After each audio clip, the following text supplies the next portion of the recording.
सत्कार योग प्यारी सत्संगत जी, प्यार और सत्कार से कहना धन निरंकार जी। सत्संगत जी, पहले हम सब सतगुरु निरंकार दातार का शुक्राना करते हैं। शुक्राना करने से ही सुकून मिलता है, मन को चैन मिलता है, शांति मिलती है। इसलिए हम हर पल सतगुरु का शुक्राना करते चले जाएं। सतगुरु निरंकार का शुक्राना करते हुए आप सभी के आशीर्वाद से दासी ये विचार रखने जा रही है। आप जी ये विचार प्रवान करें, अगर कोई गलती हो जाए तो क्षमा करें।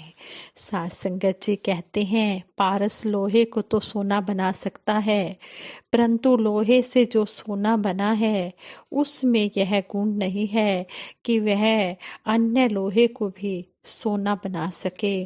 परंतु सतगुरु दीपक होता है और अपने समान ही दूसरा दीपक जला देता है। उस जलाए गए दीपक में सतगुरु ऐसी ताकत बख्श देता है कि वह दूसरे दीपकों को जलाकर अपने समान कर सकता है। सब समान प्रकाश वाले होंगे। सासंगत जी, दासी का कहने का भाव यही है कि सतगुरु गुरसिख को परम ज्ञान की ज्योति से भर देता है और अपने समान बना देता है। जैसे मिशन के ज्ञान प्रचारकों ने बताया भी है, दिखाया भी है कि हम निरंकार दातार को अपने अंग संग हाजिर नाजिर समझें। मैं तेरी शरण में हूँ, कहने का भाव यही, कहने में भाव यह आ जाए कि पांच तत्व का शरीर तेरी हाँ गोद में है, तू ही अंदर है, तू ही बाहर है। यह शरीर रूपी खोल मात्र तो एक माध्यम है, वरना परम चेतन सत्ता वही अंदर भी है, वही बाहर भी है। जैसे घड़े को तालाब में डुबो दें तो अंदर बाहर पानी, इसी प्रकार मैं तेरी शरण हूँ, कहने में भाव रहे। मुझे बख्श लो, मेरे अवगुण चित न धरो। दया के सागर मैं बूंद हूँ, तू सागर है। मैं कर्मों से जड़ हो चुका हूँ, तू परम चेतन है। तत्व से मैं वही हूँ जो तू है।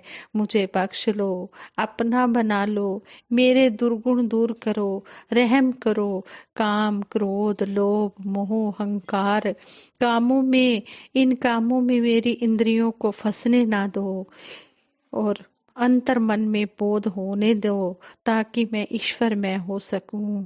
सतगुरु वाक्य है, ऊपर सूरज चांद सितारे, नीचे पृथ्वी जल अग्नि, बीच में वायु जीव आकाश।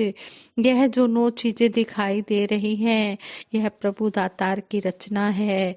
रचना से रचिता अलग है, चित्र अलग है, चित्रकार अलग है। प्रलय काल में सभी रचनाएं नष्ट हो जाती हैं, अंत में निरंकार दातार ही बचता है। अब क्वेश्चन यह है कि जीव का क्या होता है। बीज रूप में संसार का अभाव कभी नहीं होता। प्रलय काल में संसार अपने कारण में अभिव्यक्त रहता है, फिर वही रचना काल में प्रकट हो जाता है। गीता में भी कहा गया है कि ब्रह्म के संकल्प से सबसे पहले आकाश, आकाश से वायु, वायु से अग्नि, अग्नि से जल और जल से पृथ्वी, फिर प्रलय काल में पृथ्वी जल में, जल अग्नि में, अग्नि वायु में, वायु आकाश में और आकाश ब्रह्म में विलीन हो जाता है। जीवात्मा ब्रह्म में अव्यक्त रहती है। ਇਹ ਨੋ ਚੀਜ਼ਾਂ ਦ੍ਰਿਸ਼ਟ ਮਾਨਨੇ ਜਿਸਨੂੰ ਕਹਿੰਦੇ ਮਾਇਆ ਏ, 10ਵਾਂ ਬ੍ਰਹਮ ਹੈ ਨਾ ਤੋ ਨਿਆਰਾ, ਇਹਨਾਂ ਵਿੱਚ ਸਮਾਇਆ ਏ।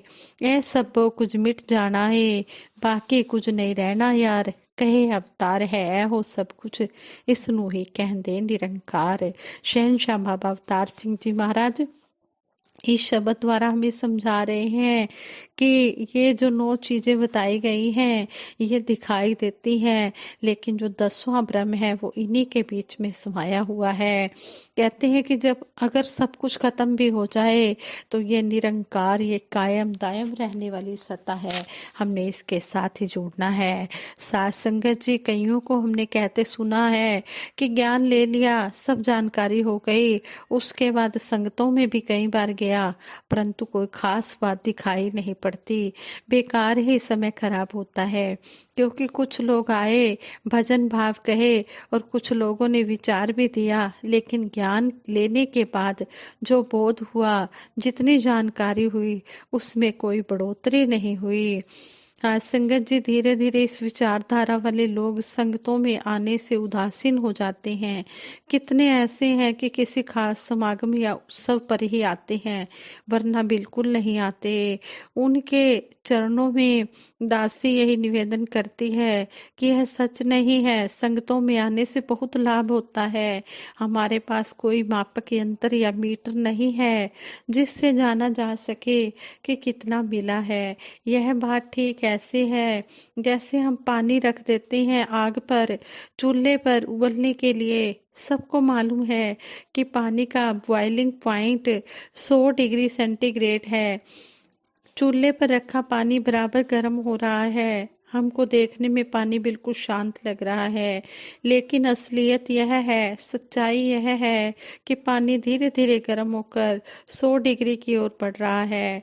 20, 40, 60, 80 यानी 99 डिग्री तक देखने में पानी वैसे ही लगता है, लेकिन जहाँ गर्मी 100% पहुंची, तुरंत पानी भाप बन जाता है, उबलना शुरू हो जाएगा। घटना तो 1 डिग्री से घटी है, 99 से 100 डिग्री सेंटीग्रेड में। कहने का भाव यही है कि हम संगतों में जाते हैं तो निश्चित ही हमारा मन, चित्त, बुद्धि, संस्कार प्रभावित होते रहते हैं। हम हैं कि इसकी नाप नहीं कर पाते, और यदि पूरे मन से जाते रहेंगे तो सतगुरु दातार अवश्य रहम करेगा और हमारा भ्रम, अंधकार दूर हो जाएगा। गुरु ने जो ज्ञान दिया है, इस पर सीढ़ी दर सीढ़ी विश्वास बढ़ता जाएगा।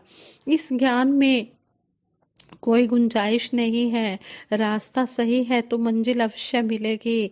बहुत धीरे धीरे चलने वाले भी पहुंच जाएंगे और बहुत तेज दौड़ने वाले भी पहुंच जाएंगे, क्योंकि दिशा जो है वो सही है। यह सब सेवा सिमरन सत्संग से ही संभव है। इतना हमारे मन में भाव आ जाए कि आंसू निकल पड़े। भाव यह है कि अगर प्रेम हमारे मन में है, प्रेम हमारे अंतर मन से हो कि शरीर पूरी तरह झंझना उठे, रोम रोम में प्रेम जाग उठे। प्रेम किया जा सकता है लेकिन प्रेम दिया नहीं जा सकता। भक्ति की जा सकती है लेकिन भक्ति दी नहीं जा सकती है। सतगुरु हर समय हर काल में रहे हैं, लेकिन जब रहते हैं तो उनकी कदर नहीं होती, जब चले जाते हैं तो दुनिया पूजा करती है। आए आए दी ते कदर न जानन, दीवे बालन मड़ियां ते, कहे अवतार अड़े ने आज भी ओना अड़ियां ते। कहते हैं जब गुरु पीर पैगंबर आते हैं, प्रकट होते हैं, तब कोई कदर नहीं करता, लेकिन जब चले जाते हैं तो फिर उनको याद करते हैं। लेकिन हमने वक्त के सतगुरु की कदर करते हुए इस ज्ञान के साथ जुड़कर अपना अमोलक जो जीवन मिला है, इसका हमने पार उतारा करना है। सतगुरु तो हर समय ये ब्रह्म ज्ञान बांट रहे हैं। अगर हम ब्रह्म ज्ञान नहीं लेते तो अपना ही कुछ गंवाते हैं। 25 दिसंबर को बड़ा दिन क्रिसमस डे मनाया गया। ईसा मसीह जी का जन्मदिन मनाया गया। ईसाई भाई गिरजाघरों में तमाम घंटियां बजाते, लाखों रुपए के केक काटते, प्रार्थनाएं भी होती हैं, क्योंकि ईसा मसीह जी का जन्मदिन होता है। वही ईसा मसीह जी जब जीवित थे तो उनकी बात लोगों ने नहीं मानी और क्रॉस पर लटकाकर कीलें ठोक दी शरीर में। कहने का भाव यही है कि भगवान श्री राम जी आए, भगवान श्री कृष्ण जी आए।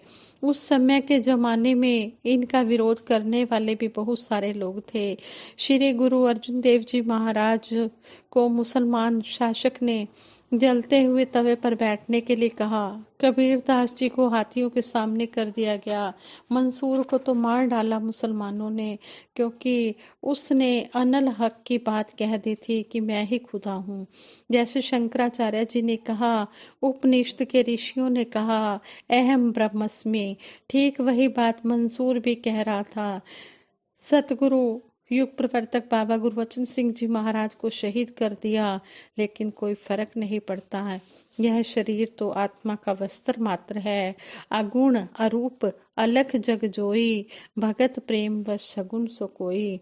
सतगुरु ही ब्रह्म है, जैसे वर्तमान में भी सतगुरु माता सुदीक्षा जी महाराज हैं। गुरु ब्रह्मा गुरु विष्णु गुरु देवो महेश्वरा, गुरु साक्षात पार ब्रह्म, तस्मै श्री गुरुवे नमः।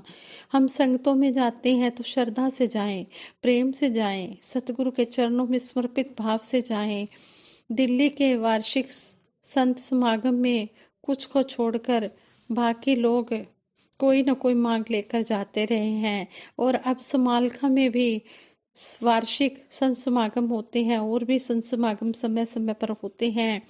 वहां भी कई लोग ऐसे हैं जो अपनी कोई ना कोई मांग लेकर जाते हैं कि मेरा ये काम पूरा हो जाए तो मैं समागम में जाऊंगा। ध्यान रहे, मांग भरी प्रार्थना, मांग भरी पूजा लोभ रहित नहीं होती। ठीक है, मांग है तो अवश्य पूरी होगी।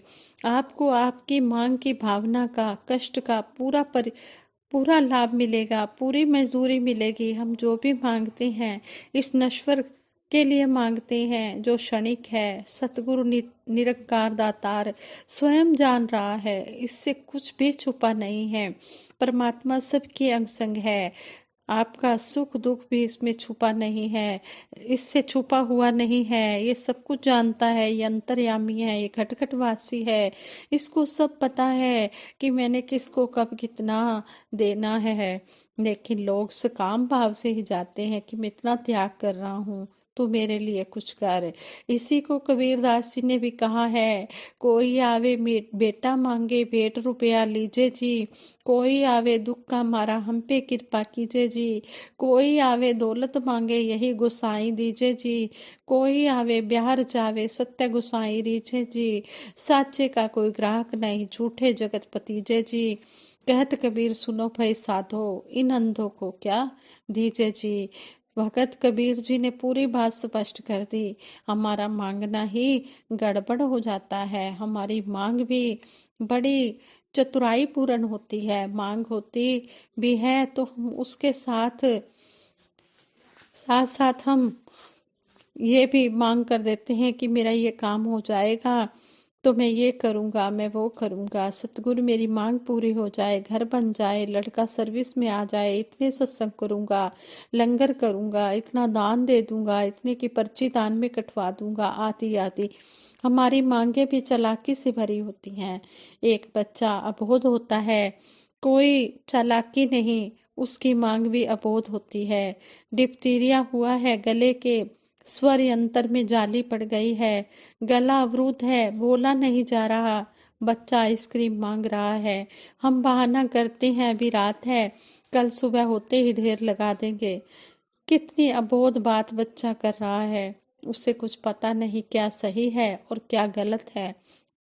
हम भूल जाते हैं कि समय का सतगुरु ब्रह्म है, ब्रह्म सब जगह हाजिर नाजिर है। यह तो हम हैं जो भ्रम कर रहे हैं, निवेदन कर रहे हैं। आप कमरे में बैठे हैं, यहीं पर जो भी जगत में हो रहा है सब आपके कमरे में हो रहा है, आपके सामने हो रहा है, लेकिन यहाँ वह रिसीवर नहीं है जिससे आपकी आंखें देख सकें। इसी शांत वातावरण में हमने रेडियो स्विच ऑन किया, रेडियो बोलने लगा, टीवी स्विच ऑन किया तो पिक्चर्स आने लगी। रेडियो टीवी एक खास स्टेशन की है और आदमी के दिमाग की उपज है, आदमी की खोज है। सोचिए, जिसने आदमी को बनाया, यानी टीवी बनाने वाले में बुद्धि दी, भला उस रचनाकार दातार की टीवी कितनी सेंसिटिव होगी, कितनी कंप्यूटराइज्ड होगी। शास्त्र इशारा करते हैं कि यत पिंडे तत्व ब्रह्मंडे, तत् ब्रह्मंडे। सात संगत जी, भाव यही है कि परमात्मा से कुछ भी छुपा हुआ नहीं है। हम धीमे स्वर में अपनी बात कहें या माइक लगाकर अपनी बात कहें या अपने अंतर मन में ही कहें या बिल्कुल भी ना कहें, परमात्मा सब कुछ सुन रहा है। इससे कुछ छुपा नहीं है। आपके मन में जो भी भाव हैं वह आत्मा के माध्यम से ही आ रहे हैं, भला परमात्मा कैसे नहीं जानेंगे। इसलिए सतगुरु वचन है, ਜੋ ਬੰਦੇ ਦਿਨ ਰਾਤ ਜੁਬਾਂ ਤੋਂ ਤੂੰ ਹੀ ਕਹਿੰਦੇ ਨੇ, ਹਰ ਔਕੜ ਤੇ ਦੁੱਖ ਸੁੱਖ ਅੰਦਰ ਇਹੋ ਸਹਾਰਾ ਲੈਂਦੇ ਨੇ। ਸਤਿਗੁਰ ਦੀ ਭਗਤੀ ਕਰਦਾ ਜੋ ਨਿਰੰਕਾਰ ਦੇ ਸੋਹਲੇ ਗਾਉਂਦਾ ਏ, ਰੱਬ ਉਹਦੇ ਵਿੱਚ ਆ ਵਸਦਾ ਹੈ, ਉਹ ਰੱਬ ਦੇ ਵਿੱਚ समांदा है। जो गुरसिख दिन रात तू ही निरंकार में जीते हैं और अनेकों कष्ट में सुख दुख में हमेशा सतगुरु की भक्ति और निरंकार के ध्यान में रहते हैं, उसी के अंदर यह परमात्मा वास करता है। कहने का भाव यही है कि जितना हम परमात्मा पर समर्पित होते जाएंगे, अपने को कर्ता भाव से खाली करते जाएंगे, परमात्मा से उतनी ही दूरी कम होती चली जाएगी। इसी बात को भगत कबीर जी ने भी कहा है, कबीर मन निर्मल भया जैसे गंगा नीर, पाछे लागा हरि फिरे। कहत कबीर कबीर, हमने अपने मन को गंगा की तरह साफ स्वच्छ रखना है। जब हमारा मन साफ होगा, हम अंदर बाहर से पाक साफ होंगे, तो ये परम पिता परमात्मा का वास हमारे मन में होगा। फिर कहते हैं कि प्रभु ही चारों ओर से हर काम करने देखने वाला हो गया। जितने गहरे हम परमात्मा को समर्पित होंगे, उतना ही गहरा हमारा परमात्मा से प्यार होता चला जाएगा। साथ संगत जी, इन शब्दों से दासी आप जी के चरणों में प्यार से कहती है, प्रेम से कहना साथ संगत जी, धन निरंकार जी।